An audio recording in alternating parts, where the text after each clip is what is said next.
क्या हुआ, आपने बर्बादी फेर के रख दी, आपने जेन्युइन स्पिनर्स बाहर कर दिए, आपने बैटिंग की बर्बादी फेर के रख दी पाकिस्तान टीम की, जो ओपनर उसको मिडिल ऑर्डर, जो मिडिल ऑर्डर उसको ओपन। ठीक है, बाबर आजम की जो आपने बात की है ना, ये हमेशा याद रखें, जो बड़ा प्लेयर होता है ना, जिसकी रेपुटेशन होती है, वो वहां पे हंसता खेलता है जहां पे उसको इज्जत मिलती है। मैं आज भी कह रहा हूं, जब ये कप्तान था ये रिलैक्स था, मुझे रिस्पेक्ट मिल रही है, मैं अपनी मर्जी से टीम बना रहा हूं, मैं लेके चल रहा हूं, मैं सब कुछ है।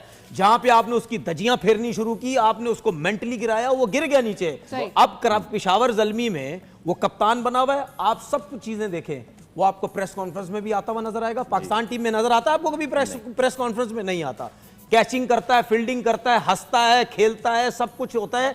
जो बैटिंग वो यहां पे कर रहा है, जिस दिन वो कप्तान बनता है ना, वो हर चीज अपने कंधे पे लेके चलता है, रिस्पॉन्सिबिलिटी नजर आती है उसकी खेलते हुए। हमारी क्रिकेट क्यों बर्बाद हुई और बाबर आजम के पीछे क्यों पड़े? व्यूज के चक्कर में, डॉलर्स कमाने के लिए, क्योंकि वो एक ब्रांड बन चुका है। नहीं, उससे ऊपर भी नहीं, उससे ऊपर है, मुझे पता, उससे ऊपर भी है, ऐसा नहीं है। नहीं, ऐसा नहीं है। मैं सुन ले, मैं बताता हूं ना आपको, ठीक है। फ्रेंचाइज छोड़ने के बाद जो बाबर आजम का हाल किया वहां के लोगों ने, ठीक है ना, उससे पहले जो खेलता था उस टाइम कोई उसकी बुराइयां नहीं करता था, ठीक है ना। ये सब मिले हुए, ऊपर भी चलता रहा, सब होता रहा। मैं ये बात कर रहा हूं, जो सोशल मीडिया के लोग हैं उनको ये पता चला क्रिकेट की अली बे, उनको नहीं पता। जो क्रिकेट भी खेले वो भी इसके दजियां उड़ाते रहे। सिंपल सी बात है यार, इंडिया से व्यूज लेने थे, डॉलर्स लेने थे, सब कुछ कमाना था, तो व्यूज आते तो पैसा मिलना था, ठीक है ना। उसके बाद सबसे मेन चीज और बड़ी बात, ठीक है, इसकी शोहरत किसी को बर्दाश्त ही नहीं हुई। ये पाकिस्तान की हिस्ट्री है। और सरफराज की जो आपने बात की थी, उससे पहले सरफराज भी, मैंने तो खुला बोला था ये जीता है क्योंकि जहां का इसका डोमिसाइल बना हुआ है ना, वो किसी को बर्दाश्त ही नहीं हुआ कि यहां का बंदा चैंपियन ट्रॉफी जीत गया, अब इसको गिराओ किसी तरीके से। फिर थोड़ा शर्माए, फिर थोड़ा मुस्कुराए, और फिर मुझे Babar Azam, I am a Babar Azam fan. और आजकल जब मैं उनकी स्टोरीज देख रही हूँ ना, कि वो लगाते हैं इंस्टाग्राम पे कि मैं वर्कआउट कर रहा हूँ, मैं मेहनत कर रहा हूँ अपनी टीम के लिए, तो और ऊपर से खेल भी अच्छा रहे हैं, तो फिर यार अब आई एम बाबर तबाही फेर रहे हैं, सो गया तबाही फेर रहे हैं क्या? ओहो, तो अगर आपको बाबर भाई को कोई एक मशवरा देना हो तो वो क्या होगा? ऐसे ही बस छाए रहे, इसके अलावा और क्या मशवरा? मुझे लगता है उनका जो कमबैक है वो बड़ी अच्छी तरह से हो गया। अब पाकिस्तान को इंटरनेशनल प्लेटफॉर्म्स पे भी उन्होंने इसी तरह रिप्रेजेंट करना है और धो देना है बाकी टीम्स को, खास तौर पे इंडिया को। और भाई क्या बात। और आपके ख्याल में बाबर को दोबारा कप्तानी मिलनी चाहिए पाकिस्तान की टीम की? मुझे ऐसा लगता है कि he is working towards it. So okay, Basit में आप कुछ कहना चाह रहे थे क्या? He is working towards it is the, वो बासित भाई को इंग्लिश में समझ ही नहीं आया। अरे नहीं भाई, वो इस बात से डिसएग्री करते हैं। ये हैज ओन ओपिनियन। ये क्या हो गया? लैंग्वेज का कैसी बात है? हीरा साहिबा ने जो बात करी ना, पीएसएल में बहुत अच्छा परफॉर्म कर रहे हैं। जब पाकिस्तान की तरफ से अच्छा परफॉर्म करेगा तो ये पूरा अवाम जो है सब वो भी तालियां बजाएगी। लेकिन वो ये कह रहे हैं ना कि he is working towards that. हमेशा होता है। अच्छा, पिछले पीएसएल में भी ऐसे ही था। अच्छा, पाकिस्तान की तरफ से पिछले पीएसएल में तो बाबर की टीम प्लेऑफ्स में भी क्वालिफाई नहीं कर पाई थी ना, इस दफा तो छाई भी, हारी नहीं एक भी मैच। परफॉर्मेंस तो अच्छी थी। अच्छा, वहां पे 11 के 11 अच्छे प्लेयर होते हैं, प्रोफेशनल होते हैं, जो मुल्क को रिप्रेजेंट करते हैं। यहाँ पे तो 4 ओवरसीज हैं। बासित भाई नहीं बनने देंगे यहाँ से नहीं, ये बता दूं आपको, यहाँ की क्रिकेट को आप पाकिस्तान या इंटरनेशनल से ना मिलाएं, ये मैं ये कहना। ख्वाहिश का इजहार तो कर सकती है ना? ख्वाहिश का इजहार ये, क्योंकि मैं समझती हूँ इस बात को, ऐसी बात नहीं है कि हाँ कोई मालूम है कि भाई domestic. I was a big die hard cricket fan, और जब क्रिकेट के मैचेस होते थे तो घर में शर्ट्स पहन के और झंडे लहरा के और लोगों को बुला के आओ सब मैच देखेंगे। उसके बाद जी डिसअपॉइंट होके फिर उसके बाद क्रिकेट देखना ही छोड़ दी, क्योंकि दिल ही टूट गया। अरे अरे अरे, इतना नहीं रो सकती। मेरे शौहर ने कहा प्लीज, वैसे ही तुम बहुत तंग करती हो, अब ये रो के और डिप्रेशन, अब ये नया मंजन ना हो जाए क्रिकेट। अच्छा, तो फिर मैं समझती हूँ ये क्या कहते हैं। पहले तो क्रिकेट का वाकई में बहुत जोश होता था। सही है, बैटिंग ऑर्डर। जैसा कि दोस्तों आपको पता है कि तनवीर अहमद जो बाबर आजम के बहुत बड़े फ़ैन दिखाई देते हैं, उन्हें हमेशा से ही दोस्तों चाहे बाबर आजम परफॉर्मेंस करें या ना करें सपोर्ट करते हुए दिखाई देखते हैं।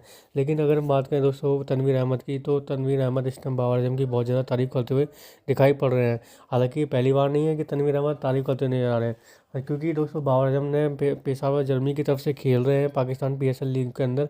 और इस मैच के अंदर दोस्तों जो मैच हुआ था, इसमें उन्होंने 51 बॉलों पर 71 रन बना दिए, जिसके बाद में तनवीर अहमद दोस्तों कहते हुए नजर आ रहे हैं कि बाबर आजम का फॉर्म में आ गया है, अब बाबर आजम के सामने कोई भी नहीं टिक पाएगा। और जिस तरह से वो बातें कर रहे हैं बाबर आजम को लेकर, वो कह रहे हैं कि बाबर आजम को भी बैटिंग को ख़राब किया गया, उसकी क्रिकेट को ख़राब किया गया, उनके ही सेलेक्टर जो सेलेक्टर हैं या फिर उनके जो जर्नलिस्ट हैं उन्होंने मिलकर बाबर आजम को ख़राब किया। दोस्तों सबसे बड़ी बात तो ये है कि कैसे कोई भी किसी की बैटिंग को ख़राब कर सकता है। ये तो सबसे बड़ी बात सोचने वाली बात यह है कि आप किसी को क्रिटिसाइज़ कर सकते हैं। क्रिटिसाइज़ भी दोस्तों तो कोई तभी करेगा जब आप कोई सामने से परफॉर्मेंस नहीं कर रहे होंगे, क्योंकि अगर किसी ने परफॉर्मेंस नहीं करी तभी कोई क्रिटिसाइज़ करेगा।